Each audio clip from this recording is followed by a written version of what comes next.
Assalamualaikum warahmatullahi wabarakatuh. Perkenalkan, nama saya Rio Ahlan Faisal dari Prodi Manajemen Pagi.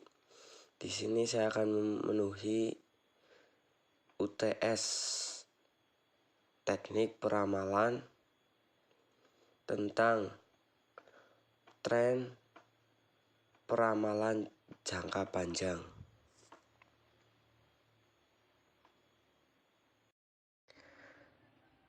Tren jangka panjang. Satu-satunya cara untuk menemukan tren jangka panjang adalah menggunakan data jangka panjang. Data seperti itu harus memiliki rentan waktu lebih dari 100 tahun. Jika serial yang panjang seperti itu tidak tersedia, membahas tren jangka panjang tidak mudah karena sulit diketahui apakah data mencakup komponen siklus yang membiaskan perkiraan tren. Misalnya peramalan yang diperlukan dalam kaitan dengan penamaan modal, perencanaan produk baru, perencanaan fasilitas lokasi ekspansi, perencanaan kegiatan lead bank. Yang selanjutnya, analogi independen. Ketika data untuk mengidentifikasi tren jangka panjang tidak tersedia, perkembangan dalam salah satu situasi dapat dilakukan dengan analogi situasi lain yang serupa. Dalam banyak kasus, seorang peramal dapat mengidentifikasi tren dalam salah satu bidang yang dipandangnya akan mengarah pada perkembangan yang serupa di bidang lainnya. Jadi, ia dapat meramalkan bidang yang kedua dan perkembangannya enggan mengikuti tren dalam bidang pertama. Yang selanjutnya, metode Delphi. Pendekatan peramalan ini mungkin merupakan metode non-kuantitatif yang paling umum. Dengan menggunakan metode Delphi, para ahli yang ingin mempersiapkan ramalan membentuk sebuah panel untuk menangani pertanyaan tertentu, seperti kapan perkembangan baru akan diterima secara luas dan apa perkembangan baru akan menjadi satu bidang tertentu. Para ahli tersebut tidak bertemu secara fisik untuk memperdebatkan masalah tersebut, melainkan mereka terpisah satu sama lain, sehingga penilaian mereka tidak dipengaruhi oleh tekanan sosial atau oleh aspek-aspek perilaku kelompok lainnya. Keluhan umum yang menentang pendekatan ini antara lain keandalan yang tidak memadai, terus sensitivitas yang berlebihan dalam hasil terhadap pertanyaan-pertanyaan yang tidak jelas, terus hasil yang berbeda ketika kelompok berbeda dipergunakan, terus kesulitan dalam menilai tingkat keahlian dan ketidakmungkinan untuk memprediksi yang tidak perlu diperkirakan.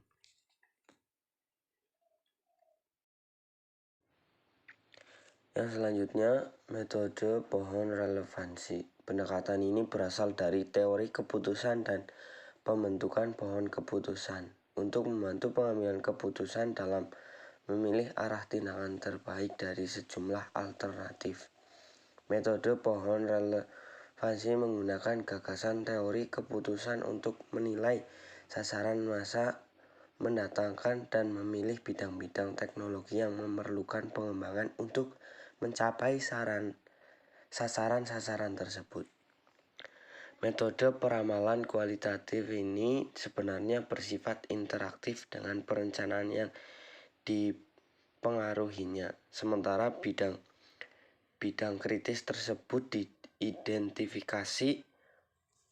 Para perencana harus memodifikasi keputusan jangka panjangnya sendiri dan meminta para ahli tersebut untuk menetapkan terobosan tambahan yang mungkin diperlukan agar rencana tersebut dapat berhasil diselesaikan. Jadi prosedur ini membantu perencanaan untuk melaksanakan keseluruhan fungsi perencanaan dengan memberikan saran ahli dalam bentuk yang secara langsung berkaitan dengan perencanaan.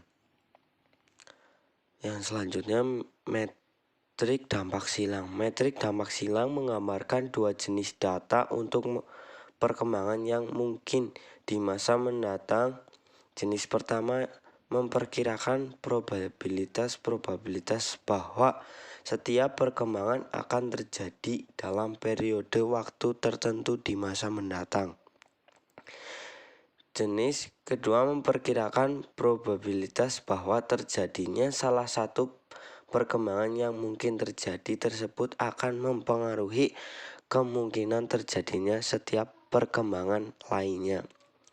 Sasaran analisis dampak silang adalah memperbaiki probabilitas yang berkaitan dengan terjadinya perkembangan di masa mendatang secara individual beserta interaksi terjadinya perkembangan tersebut dengan perkembangan lain sampai di satu titik di mana probabilitas ini dapat dipergunakan baik sebagai dasar perencanaan maupun sebagai dasar pengembangan skenario yang dapat dipergunakan dalam perencanaan.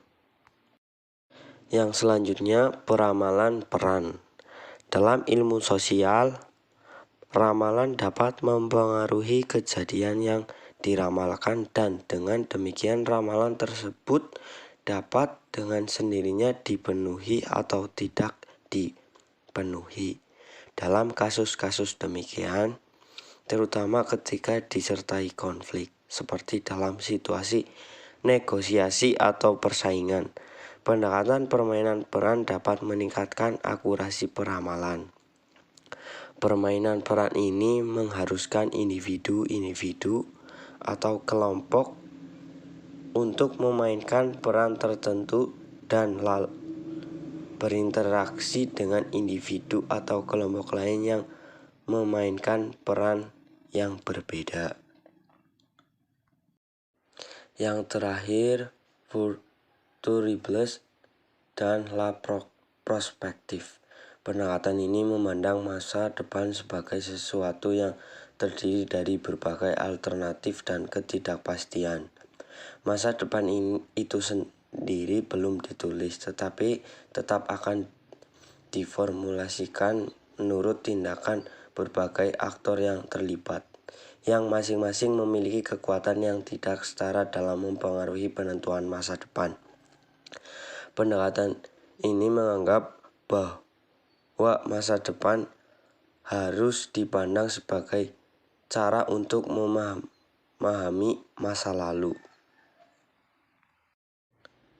Hal ini tentu saja bukan sama sekali baru. Teori pengharapan rasional dalam ilmu ekonomi semata-mata merupakan cara untuk melihat pengharapan masa depan untuk memahami tindakannya masa kini. Misalnya, para wirausahawan tidak memiliki usaha baru dengan meneliti permintaan dan harga masa lalu, melainkan mereka menilai permintaan dan harga di masa mendatang. Jika mereka memperkirakan permintaan yang tinggi dan harga yang baik di masa datang, mereka akan memulai bisnis atau usaha baru tersebut.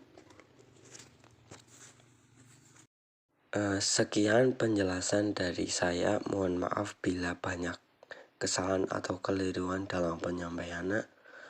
Wassalamualaikum warahmatullahi wabarakatuh.